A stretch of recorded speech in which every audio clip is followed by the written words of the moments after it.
അപ്പോൾ നമ്മളിന്ന് പീര നല്ല സൂപ്പർ നത്തോലി ഇട്ടിട്ടുണ്ടായതേ. അവനെ അങ്ങോട്ട് പീര പറ്റിച്ചു. പക്ഷെ പുളി മാങ്ങ ഇടണമെന്നൊക്കെ ഓർത്ത, പക്ഷെ മാങ്ങ കിട്ടിയില്ല. അപ്പം നത്തോലി പീരയും വെച്ചു. കുറച്ച് മീനുണ്ടായിരുന്നു, അതങ്ങ് വറുത്തു. നത്തോലി തന്നെ കേട്ടോ, അതും വറുത്തു. അപ്പം നമുക്ക് ചോറ്, മീൻകറി ഞാൻ നേരത്തെ വെച്ചിട്ടുണ്ടായിരുന്നു.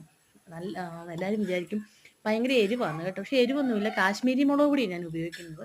അപ്പോൾ വലിയ എരിവില്ല, നല്ല കളറാണേ ഉള്ളൂ. അപ്പോൾ നല്ലൊരു കളറുണ്ട് മീൻകറിക്ക്.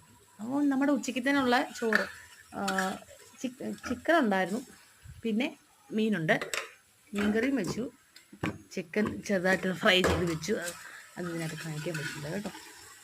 പിന്നെ മീൻ പീര, ഇത് വേറെ കറികളൊന്നും വെച്ചില്ല, മീനും ചിക്കനും ഒക്കെ ഉണ്ടായിരുന്നു. എല്ലാവരും ഞങ്ങളുടെ ചാനൽ ഒന്ന് സബ്സ്ക്രൈബ് ചെയ്യണം, ലൈക്ക് ചെയ്യണം, കമൻറ്റ് ചെയ്യണം ഇഷ്ടപ്പെട്ടാൽ കേട്ടോ. Okay, thank you.